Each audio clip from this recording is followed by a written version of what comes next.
Welcome to the Widowed Parent Podcast with your host, Jenny Lisk. Hey everyone, it's Jenny Lisk, and this is episode 61 of the Widowed Parent Podcast. So I had such a good discussion with Lindsay Joy Taylor for this episode, and Lindsay lost her mom when she was just a baby. We recorded this episode prior to the global pandemic that we're currently in, and I'm going to go ahead and share it with you today because grief still goes on and widowed parenting still has to happen even in the midst of this crisis, and I think it's important that we continue to have some content to listen to when we want to break from hearing all about the coronavirus and the stay-home orders and so forth and so on. And I hope that this may be helpful to you if you're able to get out for a walk or if you're working on something in the kitchen or whatever you're doing, that hearing this discussion with Lindsay Joy maybe have helped you. As I've said lots of times before, I do think it's really a privilege for those of us who are widowed parents to be able to hear directly from people who are now adults and who lost a parent when they themselves were young, either a child or a teenager, and to hear their perspectives and their reflections on how things have gone for them. So I have this discussion with Lindsay Joy for you today, and I'll continue sharing regular episodes each Wednesday. And in between, I'll be sharing special, shorter episodes specific to parenting and grief during this time of the coronavirus crisis. So please be on the lookout for both of those. Some of the topics that Lindsay Joy and I talked about in this discussion, we talked about losing her mother, who was her primary attachment figure when she was just 13 months old, and the fact that she had multiple caregivers after that point. The fact that she kind of became an easy baby and an easy kid after that loss, and I think she thinks that led people to not really realize how much she was struggling. Much later on, being diagnosed with complex PTSD and talking about that, some of her developing a fight or flight response, coming to realize that therapy was essential, and discussion of some different types of therapy that she has been doing. And also we talked about how memories of playing in her mom's jewelry box when she was a child actually contributed to her business right now, which is creating remembrance jewelry and memorial jewelry. And she has a terrific shop on Etsy, which I'll link in the show notes for that. So I hope you enjoy my discussion with Lindsay Joy Taylor. My guest today is Lindsay Joy Taylor, who is joining us from San Luis Obispo, California. Lindsay Joy is the owner of the Joyful Jewelry Box, and she is a grief advocate. Lindsay Joy, welcome to the show. Thank you, Jenny, for having me. I really appreciate it. Yeah, I'm really glad to be speaking with you. I've been looking forward to it. Longtime listeners will know that I often say I just love talking with people who lost a parent at a young age. Some of them have been kids, some teenagers, but I just think as a widowed parent, I don't know what it's like to lose a parent. And so in order to try to help me as much as possible anyway, understand some of the things that might come up for my kids or they might be going through, or, try to understand the perspective of people obviously everybody's situation is different, but I think the more people that I talk to, at least I get some ideas and themes of, things to be aware of. And so it's a very long way of saying, I really appreciate talking with Absolutely. you and my other guests who have lost a parent. And, I've actually heard from some widowed parents recently who are parenting very young kids, infants, babies after their spouses have died. And I know we'll get more into your story, but just a spoiler, your mom died when you were very young. So I think it'll be, I'm just looking forward to talking to you and hearing about your experiences. So again, welcome. Thank you. And I am looking forward to it too. As I shared before, I've been on I've shared my story in other interviews, but this, having your audience specifically be widowed parents really feels significant to me and really feels like, not like I have a ton of light to shed on it, but I think it's important that we can see the perspective of our experience from all angles. So I'm excited to be here. Thank you. Yeah, good. Well, thank you. Okay, well, let's jump right in. So I'd like to ask you to, I guess, set the stage for us a little bit, before your mom died, the kind of what was the before picture here? And I think you're going to have to fill us in based on what you've learned later since you were so young and you, I'm sure, don't have any firsthand memory. But can you tell us what was normal life before your mom died? For sure. So my family, there were 5 of us, my mother and my father, and then I have 2 older siblings. I have an older brother who is 8 years older and a sister who is 6 years older. So the family was very nuclear and intact before I came along, if you will. They were living in San Jose, California, which is just a few hours north of where I'm at now. And that was actually where my mom grew up. And I was only 13 months old when she was tragically murdered, unfortunately. She was working the graveyard shift at the hospital, and my dad and us kids had actually traveled to visit my aunt who had just moved into a new home to help them move and sort of kill the time while my mom was working and whatnot. And when she came home in the middle of the night, the house was being robbed and they shot her when she walked in the door. Oh, wow. And so after that, I mean, everything was really, I think, clouded with shock and tragedy, if you will, or shock and trauma, maybe is a better way to put it. And so it was a really short window of me experiencing that intact family life. To elaborate a little bit more, she'd actually just started working at the hospital. So she was primarily a stay-at-home mother, and my father was a private eye and repossession man. And so after that, not only did we have to adjust to life without my mother, but my father really had to learn how to raise a family, be a father, be a single father, raise children, etc. And so that really set the stage for everything else to come in a lot of ways. And okay, and again, so you were 13 months old, so you were just over a year. So what, I guess, is there anything, I guess, in how those first years unfolded that you think have had a lasting impact? I mean, normally I think about what do people remember, right, about the early days? You obviously don't remember the early days, but I guess I'm thinking about things that maybe you don't remember, but that still you think have had a long-term impact. Like some people I think might guess, my kid was so young they don't remember, so maybe it won't impact them as much, if that makes sense. Definitely. And I guess what is your experience with that? People have generally been very gracious with me and haven't said so much of those things to me, to my face per se, but there's absolutely a belief that what children won't know or remember won't hurt them. And my experience is that that's not true. In a lot of ways, that void in and of itself makes you feel very different, right? Even though I didn't know anything differently growing up as a kid, I still knew I was different. I still knew that this wasn't the way it was necessarily supposed to be. And I think what I touched on before about that shock and the trauma, the adults in my life did the best that they could, and in no way is it a judgment, but I think that we're so consumed that there wasn't a lot of resources to be able to anticipate what may come up for me, right? And I, as an infant, what I did is I shut down.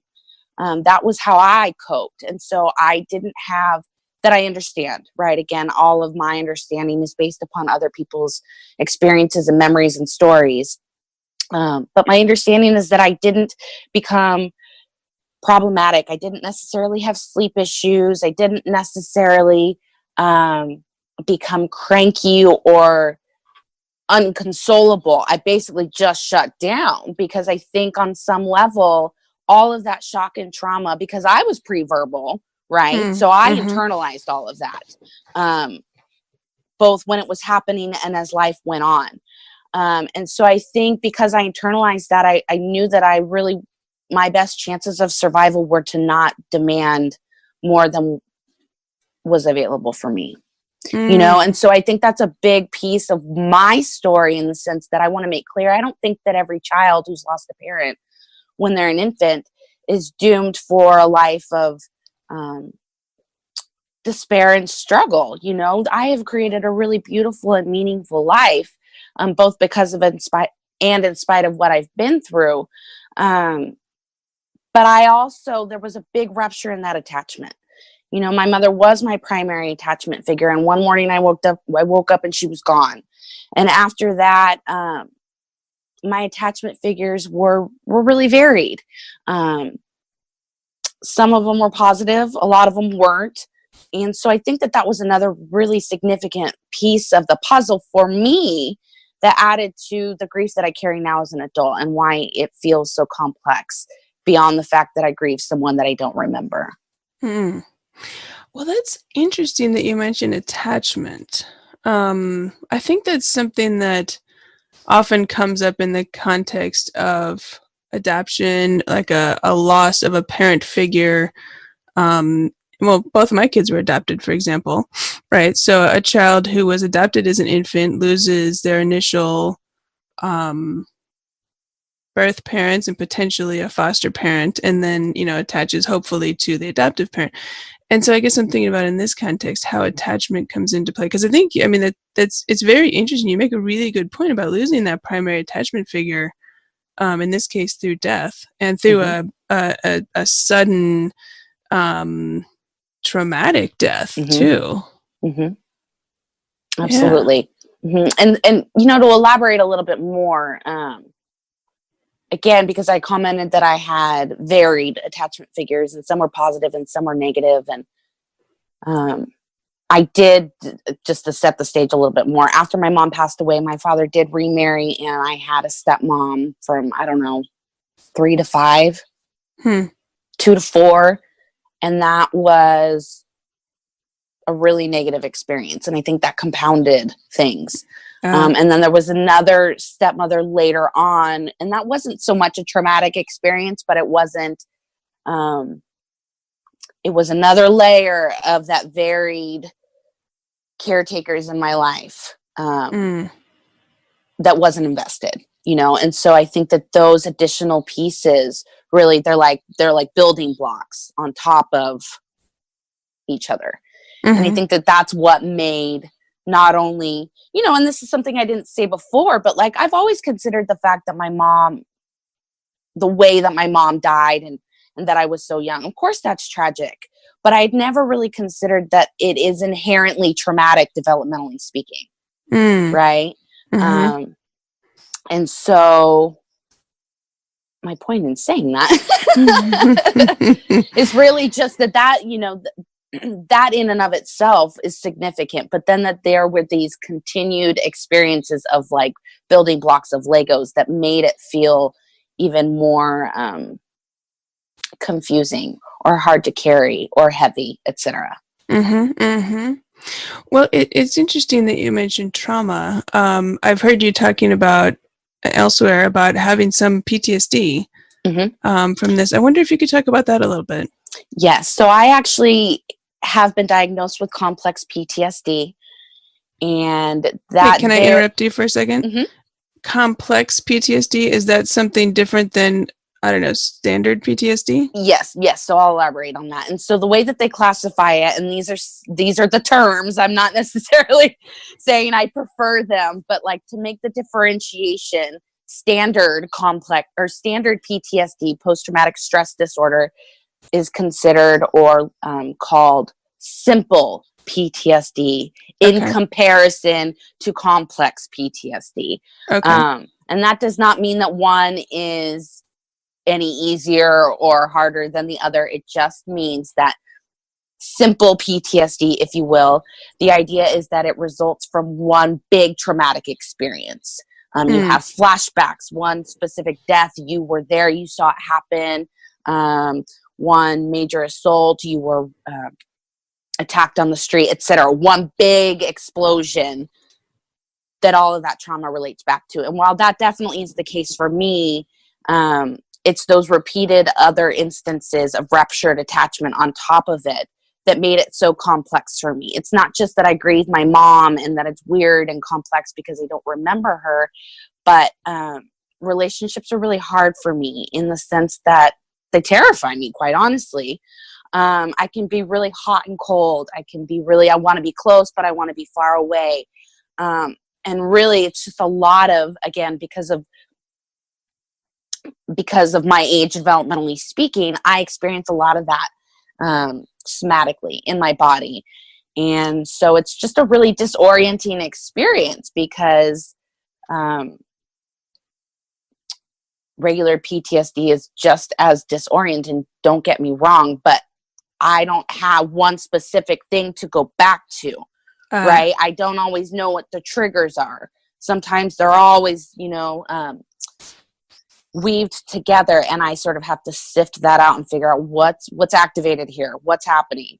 Is this attachment stuff? Is this grief stuff? Am I just tired, hungry? etc. So it's really, it really just adds more layers and more of like dissecting how that trauma kind of filtered throughout my life. Yeah. Okay. Well, is this something, so this complex PTSD diagnosis, is this something that was recognized or diagnosed early on or much later? And how, I guess, did that come about that you or somebody realized that this was coming into play here? Absolutely. Not for a long time, probably only in the last 5 years, to be honest, did I really get a grasp of what this looks like and how it plays out in my life. 5 right years. after Wait, I'm sorry. And how long ago did your mom die? It'll be 36 years this summer. So yeah, Wow, 30 okay. years. Yes, 30 years of sort of carrying this and trying to understand these feelings, right? And they're very normal, and yet they're really confusing, and they sneak up on you. And because of kind of everything I said, all of those ways that they weave together, it just creates a lot to sift through. But to answer your question, originally, I understand that my family did do some crisis therapy right after she died. I imagine that was short term. It's very vague. Again, there's a lot of, it's interesting what people do and don't remember. And again, I just have to give grace because it was 30 plus years ago, because they were, in shock and completely traumatized and whatnot. But, so and things were different back then too in the grief world. That too, exactly. So the fact that even happened, honestly, kind of blows my mind.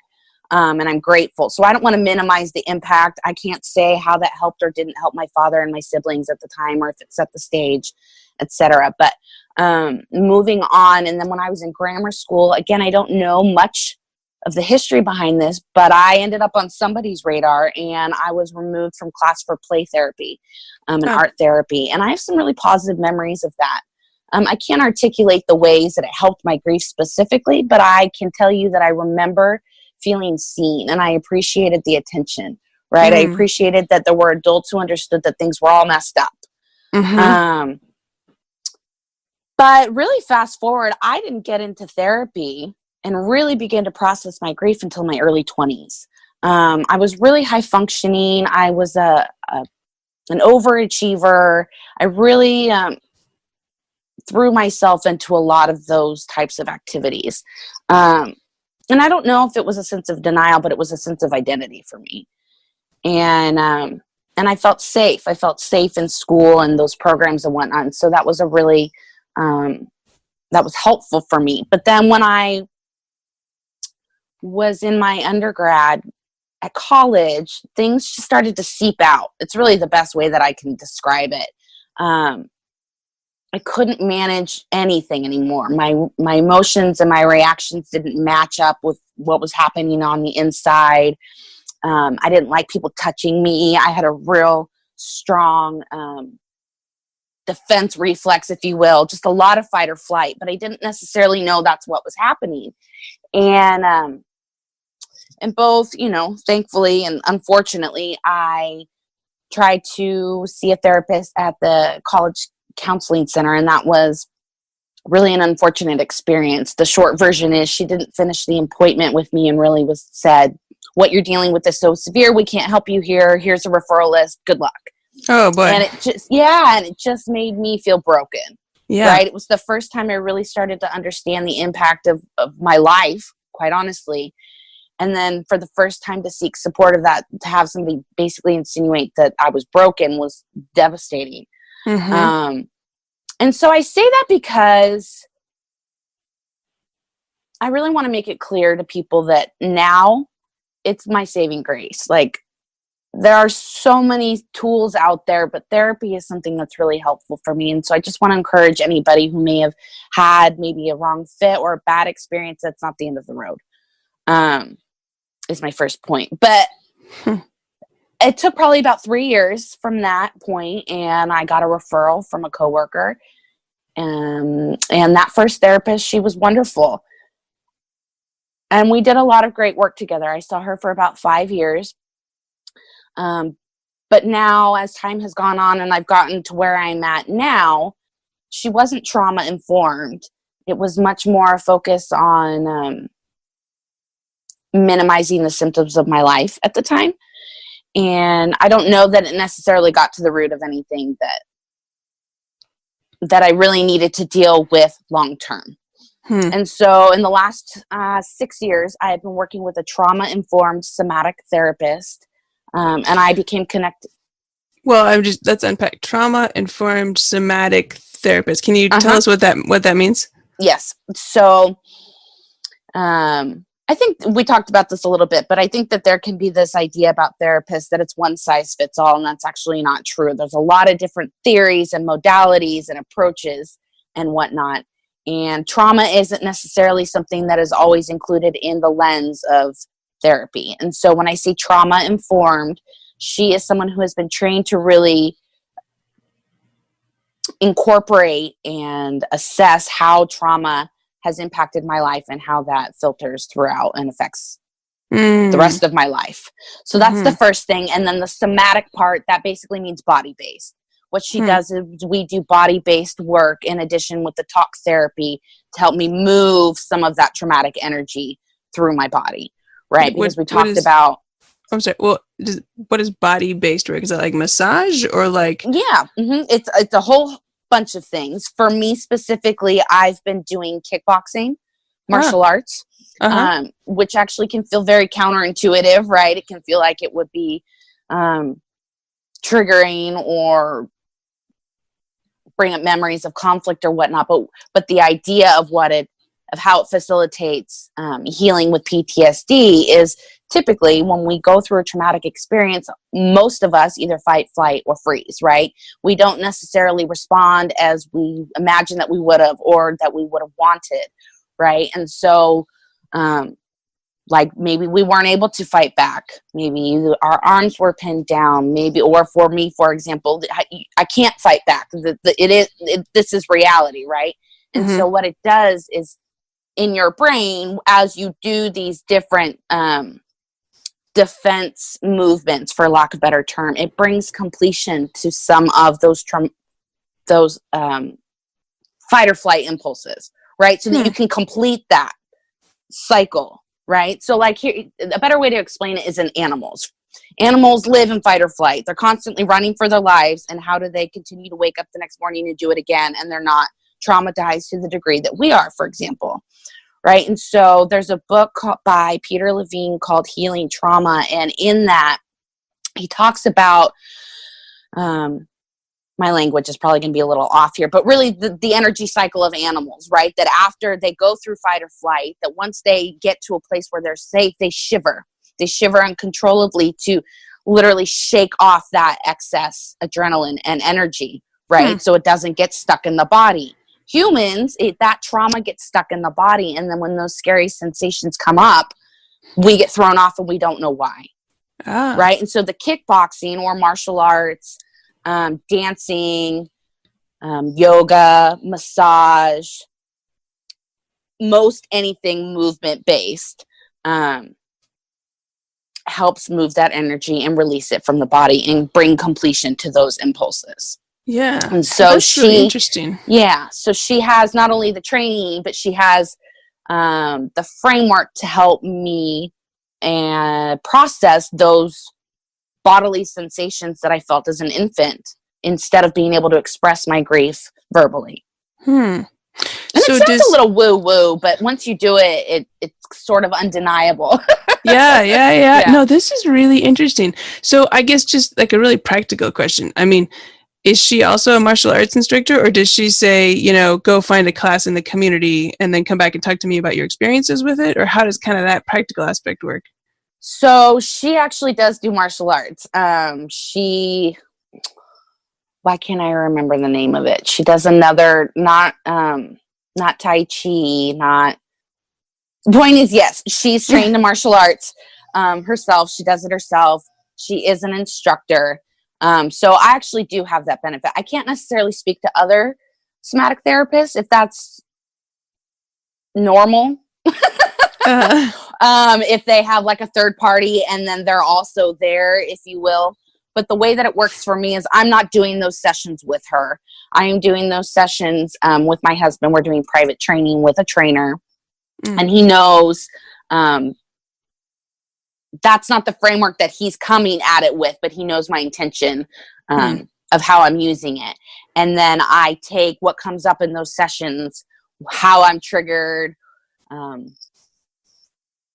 different sensations that come up for me, all that kind of stuff. And then we process it in session and kind of integrate it all together. Yeah. Okay. That makes a lot of sense. Thank you for going through that in some detail, because I think this is a whole, area of therapy that I don't know anything about. And I'm guessing maybe listeners, might not have come across it yet either. Well, definitely. And it's new. And that's a big piece of something that I want to clarify when I talk about my experience as a child. I mean, this was the early 80s, right? So, I'm so aware of the knowledge and the resources that really weren't available. And really in terms of trauma and trauma-informed care, we've come so far in the last decade, right? And so, but it's still new. It's still very, very new. And it's easy to be really skeptical of it. And yet once you kind of go through it, it's sort of undeniable, Yeah. So it sounds like if someone or their child is experiencing trauma, that finding a trauma-informed therapist is important. I guess that could be tricky.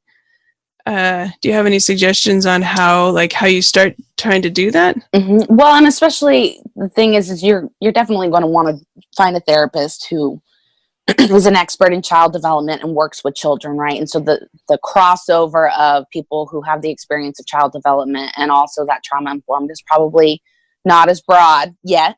That doesn't mean it won't be. I would say to research both outlets, to research therapists, talk therapy therapists who specifically work with children and explain that you really are looking for a traumatic informed lens, whether or not that's something that they feel capable to take on. Do they have referrals for other trauma-informed therapists? Do they recommend integrating both types of modalities? Again, it's always going to depend specifically on all sorts of things. The loss, the age, the family dynamic, kind of all of those things. But I think that it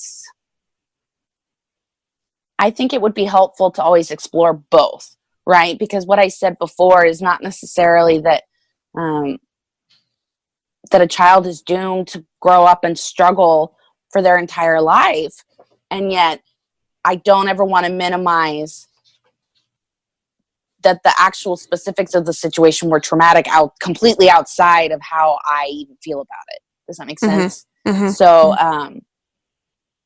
so I think it's always beneficial to look through for both, but you're going to know what's the best fit for your child, ultimately. And maybe you're not going to know that right from the get-go, but you'll have to try different things. But again, your child, right? And these professionals and experts, they are educated and so helpful and so insightful, and yet they can only see so much of the picture. And so I'm not saying, I'm just saying don't write yourself out of the process when you're doing that research too.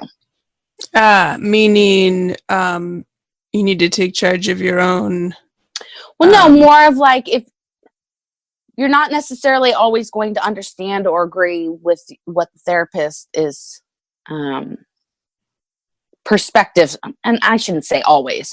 There are instances where maybe you disagree or you don't feel like it's the right fit for your child, or maybe they don't grasp your specific situation and why this would be a better fit or why this isn't a good fit.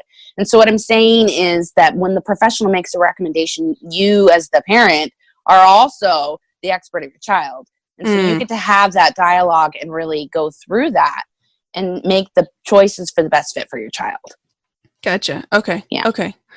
That makes sense.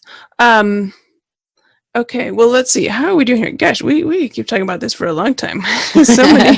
so many interesting aspects of this. Let me ask, I know you've said that, well, you talked about becoming an easy baby, early on. And I think I've heard you say that kind of later in childhood too, you kind of became an easy kid. And so people maybe didn't realize how much you were struggling. Can you talk about that a little bit?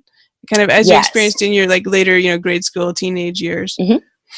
Definitely. And, I would say that I probably didn't even realize how much I was struggling either, right? Because these were the markers, right? Is my kid doing good in school? Is my kid getting in trouble? Does my kid have friends?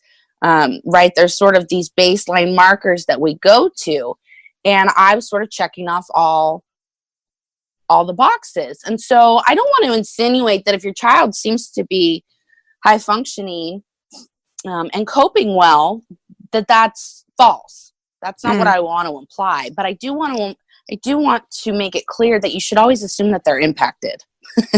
You should always assume that there's something going on underneath the surface, and to create a dialogue of what's it like to be without your parent in these situations.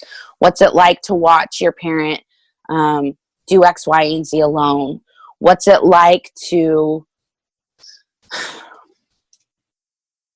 not want to add to mommy or daddy's plate, right? Really just creating these dialogues of outlets that they can express what's going on for them. Because I think the lack of that for me, I believed it too. I believed that I was just fine. I was so strong. I was so resilient. You don't need to worry about me, and over time I realized that I didn't really feel that way. I thought that way, but honestly, I was very preoccupied. And I still am in a lot of ways of this other part of my life, or who would I have been without loss in my life, for example.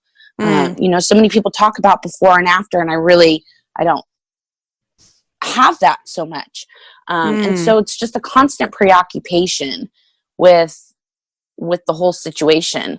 Well, when do you think you started to realize that maybe that something wasn't quite right, or that you were preoccupied, or that the fact that you on the surface were checking all the boxes maybe wasn't truly reflective of what was going on with you? Yeah, definitely. And again, I don't know if it was clear to me at the time, but looking back, certainly those play therapy sessions. I don't know that anybody actually sat me down and explained and articulated why this was happening. I just knew that I was being pulled out of class for some reason, right? And there must be something significant about that. The first big moment where I really started to recognize that I didn't just accept the way things are was probably my 8th grade graduation. There was a portion of the ceremony where they gave us roses and had us go out into the audience and give them to our parents. And so it was my dad and my second stepmother. And I remember crying because I don't want to give it to you. You shouldn't be here. It should be my mother, right? And so that was the first step of really recognizing as I was 13, so pretty young, that there was somebody very significant in my life that I didn't have an opportunity to know and to talk about. And that's another thing I want to clarify in my family. In no way did I grow up and my mother was swept under the rug. We talked about her a lot, but I think that the way that we talked about it was still less about her and more about the shock and trauma of what happened, right? And so and really creating a dialogue for them to be able to have that understanding and relationship with who that person was outside of just the end of their life. Okay. Yeah, that makes sense. And I think then that your totality of your experience led to then what you ultimately studied in college and later in grad school? Yes. So, excuse me, I actually joked that I wanted to be the next Dr. Laura when I was in high school. I wanted to grow up and have a radio show. And but ultimately there was this element, this underlying, I want to help people, right? It wasn't, I want to tell people what to do, but I really want to create an outlet of support for people and help them. And so for a long time, I thought I would be a therapist. The short version is I studied psychology both in my undergrad and in grad school, and licensure just isn't the best fit for me. I'm much more of an advocate, right?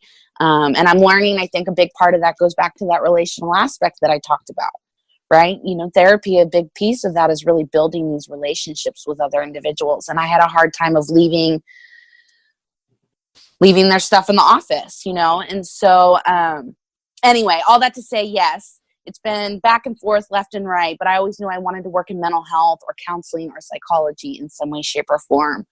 And so the funny thing is, or the full circle version of that is, I was working for a mental health nonprofit for about 5 years. This is after you got your counseling degree, right? Your master's. Yeah, well, while I was in school, and then after. Once I figured out I wasn't meant for licensure, I decided to stay with the nonprofit. I really enjoyed my position there. I did administrative work for outreach and education, but I also facilitated support groups and led trainings, etc. So I really liked supporting such an important department, if you will. And because life is life, I was actually laid off from lack of funding right at the time that we bought our first home. And then our doc had emergency back surgery and he needed 24/7 care. So I was confronted with the situation of, how do I contribute to my family? How do I take all of what I've been doing the last 6 years and move forward and all of these things? And I had randomly connected with a local jewelry designer and started making jewelry again, and opened my Etsy shop, and was really just making whatever came to mind. And as I really began to sift through that and look at how I could bridge all those pieces together, I remembered that a big part of what helped me as a child feel connected to my mom was playing in her jewelry box. Not so much, not playing dress up so much, but I would just dig through it like it was a big treasure chest. And I had my favorite pieces and I would stash them around the house.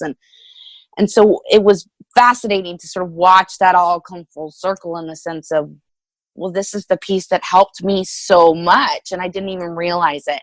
And so that's when I shifted gears and decided to focus on remembrance and memorial jewelry to help others keep their loved ones close. And so it's a long-winded answer, and yet it's all very full circle in the way that it all happened. Yeah, that's terrific. That's terrific. Well, and I've looked at your Etsy shop and you've got some beautiful pieces. Can you tell us a little bit about like your process of how you design the pieces that you have?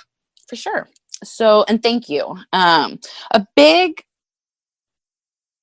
part of my family's process has been, at least in the last, 10 or 15 years or so, has been having a symbol for my mom. So the dragonfly has become her spirit symbol, and it just created a big outlet for us to create, or for us to connect with her spirit out in the world, if you will, but also for other people to support us as well. You know, it's been interesting how, and that wasn't ever the intent, but it's funny how a medium like that can help people feel a little bit more comfortable to talk about grief, or a little bit more comfortable to acknowledge this void in your life. And so it really stems a lot from that, and the power of symbols and imagery. And what I do is I'll take butterflies, ladybugs, dragonflies, hawks, cardinals, you know, all those typical kinds of signs that are prominent in the spirit world, and I'll pair them with initial charms or birthstones. So it's literally customized to the memory of your person. I have a lot of lockets and whatnot as well, but I've also branched out into some other keepsakes.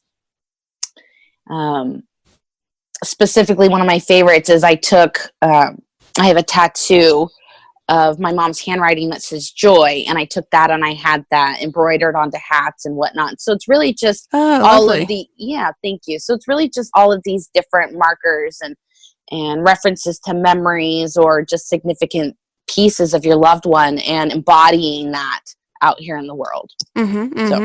And the word joy in your mom's handwriting. Joy is also your middle name. It is. Thank you. And so that's the intentional piece of why my shop is called the Joyful Jewelry Box. I understand that can be probably a little confusing, in terms of most people wouldn't look at grief and consider anything about it to be joyful. But when I was born, my family was going through a really hard season. And so it was really important to my mom that my middle name be Joy, to represent the happiness that I brought to them in spite of it being such a hard time for them. And I really kind of resented it growing up. I really didn't grasp the depth and meaning of it. I really think I was angry and resentful of who was this woman. I don't want to be joyful. Like, do you understand what the setup was, And as I got older, I really started to understand what she dealt with and how much that was a mantra for her too. Right. And so over time and after a lot of processing, I realized she really kind of gave me the wisdom on how to move forward without her before she was even gone. Right. And so that's why it's such an intentional piece of having that be part of my shop name as well. Yeah. Terrific.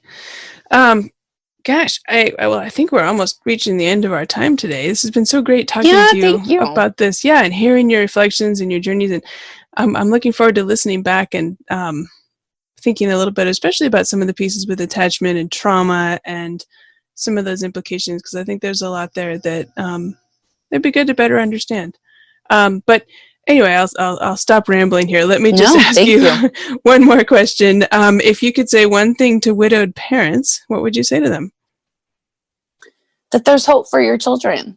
I understand after hearing me talk for the last hour about the impact of grief, even 30 years later, that's unavoidable. And yet that doesn't mean that they can't move on to have really meaningful and fulfilling and beautiful lives. I certainly don't want to imply that if they're high functioning or thriving, that you should assume they're struggling. That's not ever necessarily the case, but I think that we should always assume that our children are impacted, that our children want to know where they came from and they want to know and be able to carry that love for their parents forward. And that if you're not necessarily the person who's able to do that right now, that's okay.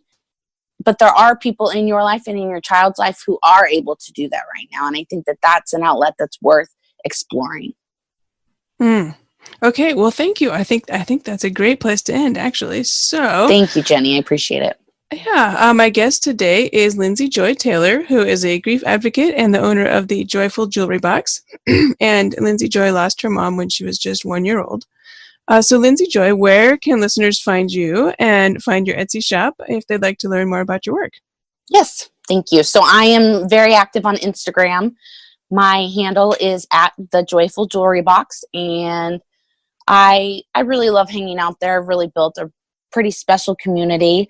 My particular audience is motherless daughters, and yet I try really hard to make it be a welcoming and inviting audience for anybody who's experienced grief and loss. So please come say hi, come hang out. And then my shop is at thejoyfuljewelrybox.com. Okay, terrific. Well, we'll put those links in the show notes for sure. And I hope listeners will check it out. So Lindsay Joy, thank you so much for speaking with me today. Thank you for having me, Jenny. I appreciate it. I hope you enjoyed my interview with Lindsay Joy Taylor as much as I did. You can find show notes and all the links at widowedparentpodcast.com. Look for episode 61.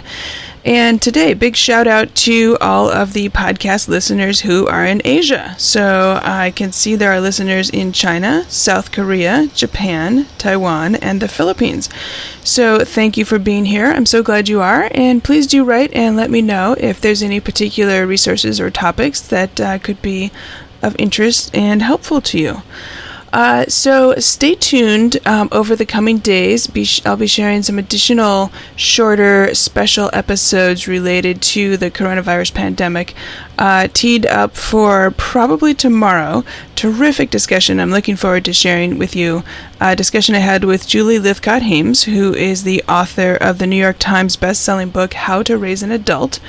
So we had a great discussion today talking about parenting when we have older teens and young adults during this time of pandemic. So please be on the lookout for that. I'll be sharing that very soon. And look for additional special topics, probably every few days.